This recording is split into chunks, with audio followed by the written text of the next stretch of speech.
Wait, there's a hammer shaped like a finger? Yeah, there is. That's awesome! That's my new main weapon! Well, it can't really be built around. What? Yeah, it's only buffed by, like, one thing. Oh, well, flick that then. Ladies, gentlemen, and Tarnished of all ages, welcome to a bit of a sad topic, but a sad topic that could eventually lead to positivity if we talk enough about it. There are so many incredible weapons in Elden Ring, and I would argue a good 80% of the weapons as a whole, if you really put every single thing on your character that can buff them, makes them strong enough to just make the whole game feel a little bit easy. Only a few of them make it literally trivial, but pretty much everything can just kick some ass when you focus around it if you wanted to. But then there are a number of weapons that, for whatever reason, just can't quite compare. And of those weapons today, I'm going to be talking about the 5 of them that I find the most exciting conceptually, and so as a whole, this will simply be the 5 most disappointing weapons in Elden Ring. Without further ado, number 5.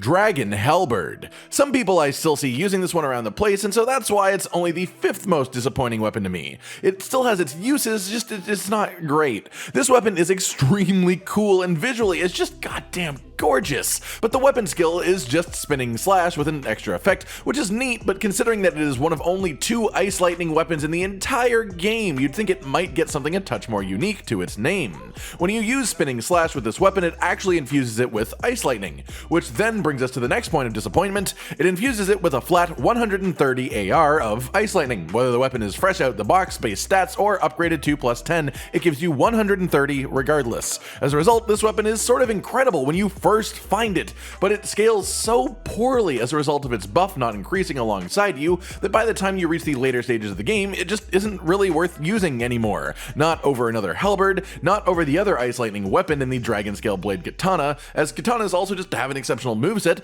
and so the only way that it really is justifiable to use this weapon is either if you just love the aesthetic and want to make it work so nothing else matters, or if you specifically want a halberd that can apply ice lightning, because they are both better halberds and unfortunately a much better ice lightning weapon, which actually gets its own Ash of War too that deals big stagger damage as a result. Number 4. Lisa's casting spells at an 8th grade level. LORETTA'S War Sickle. This one I was really particularly saddened by for one main reason, but before that, let's go over where this weapon went straight up wrong mechanically. It shares its moveset with only one other weapon in the game, making it nearly unique, which is really cool, and that weapon is the Guardian Sword Spear, which is, well, one of the strongest weapons in the entire game on pure AR value and moveset as a combo. However, while LORETTA'S War Sickle is locked to its 1 Ash of War, the Guardian Sword Spear can change Ashes of War freely, and, well, the Ash of War that LORETTA'S War Sickle gets can actually be dropped elsewhere in the game, in fact much earlier in the game too, so you can apply it to the Guardian Sword Spear, and the result is a weapon with the same moveset that does more damage with the same Ash of War, and the only reason that you would ever use the War Sickle instead is that it has the tiniest bit of extra range, but not really enough to justify it over all those other benefits. As a result, this weapon is simply sort of weaker than the Guardian Sword Spear is when being built to imitate this weapon, which is just really weird to say. What could have fixed this though is one major thing shown when fighting against Loretta that isn't actually attached to the weapon ourselves, and that is the ability to use it as a spell casting focus, like a staff. In both fights against Loretta, whenever she casts a spell, the back of the weapon lights up to represent it being the source of the magic, and sadly there are 0 weapons in Elden Ring that actually work that way. But if there was one that did, I think it should genuinely have been this one, and if it did, that would absolutely justify it not being as strong as the melee part of a Guardian Sword Spear, because the melee wouldn't be the only purpose of the weapon anymore. However, as it currently stands, this weapon is simply outclassed at its own game, even though it's a very late game drop, unique weapon, and that to me is extremely disappointing. Number 3. It's not floppy either, it's stiff. Nox Flowing weapons. This one is a bit simpler in concept. The performance of these weapons isn't great, but they just aren't really created in a way that allows them to be buffed by anything. Essentially, they are just bent weapons that you can activate the weapon skill on to do a single whip-like attack. But in my mind, at that point, you may as well just use a whip. Mechanically, they are just quite weak, but the mechanical part of them isn't why I put them on the list, really. No, this one is all visual for me.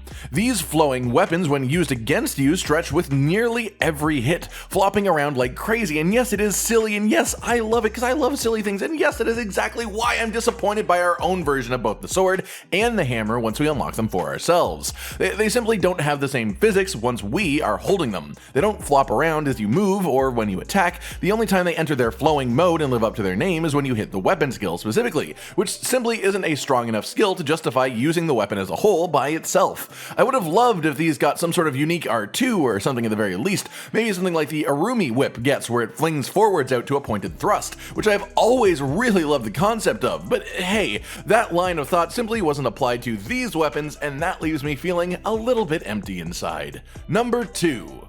I saw them! I saw them! Ghiza's wheel. Oh man, okay, I need to start by saying I never played the Bloodborne DLC, and so my disappointment here isn't even coming from comparing it to the whirligig from that game. It is simply from me seeing this weapon existing in Elden Ring and full on dropping what I was doing, changing my build instantly, doing a rebirth, and trying to use this weapon as effectively as possible, and realizing extremely quick that it just sort of is not very good. It is an extremely thematically cool weapon, and I love the general moveset and the feeling of using it. I love the concept of the fast, like chicka hits, but the damage just isn't great compared to other colossal weapons, and the bleed application is just nowhere close to good enough to compare to any build that either has seppuku or arcane scaling, as this weapon has neither of those, and even though it has some rapid hitting options, the bleed will simply never apply anywhere as quickly as builds that are made to cause bleeds. And so what you are left with is a weak colossal weapon that is also a weak bleed weapon that is incredibly fun to play. The weapon is also totally physical damage, and even though you hold the weapon skill down to increase the length, it doesn't count as a charge skill either, and so in general, just the number of ways that you can boost the damage of this weapon are extremely low compared to many other things that can support a full-on build. It is one of my favorite weapons in the entire game conceptually, and it is simply far from the strongest at anything that it actually does. Number 1.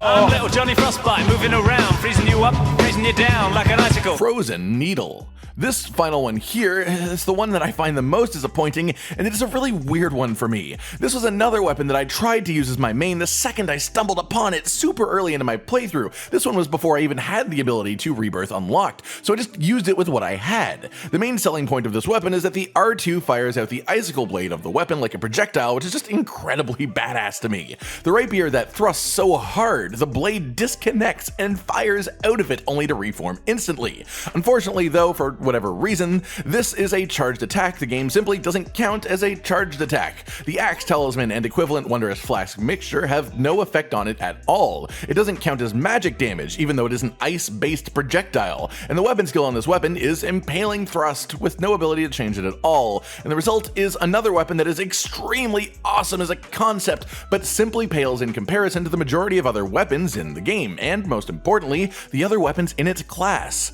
Yes, the ability to have a projectile as part of a melee weapon moveset is quite strong, but it only stays that strong if you are able to buff the weapon somewhat equivalently to the weapons you want to compete with it.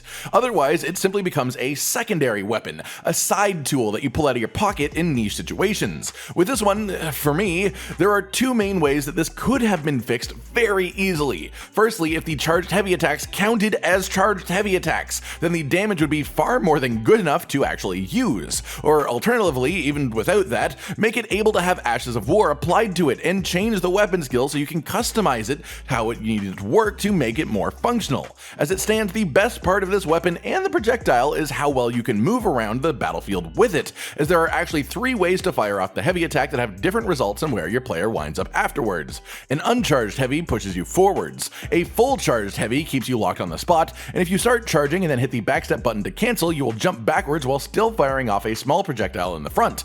Every part of this weapon I love, except for the actual damage that you can make it do. It isn't bad per se, but it could be so much better if they just let it function the way that most other weapons in the game do. And that just about covers it, everyone. A bit of a sad video, but I hope in the future some sort of changes could be made to either make these weapons stronger, or if not that, just take these into consideration before adding new weapons in DLC. There are just so many buffs available in Elden Ring, between talismans and spells that you can make most most weapons super strong, but the result of that is that any weapon that is for some reason not affected by any of these things just gets completely left by the wayside, falling behind and being forgotten by the community at large as a result. And to me, that whole concept is disappointing. Like if you like the video, subscribe and hit the notification bell for more, and most importantly, ladies and gentlemen, until next time, stay sweet. Josh, Cotton, and Hollow with the videos, dropping the humor like a hammer on your tippy toes, bringing entertainment on a daily arrangement to take our insanity and turn it into entertainment. Yes, I said entertainment twice, to reiterate that it is nice to look into your faces on a mostly daily basis when you let us in your homes to make the whole world a stage. Goodbye.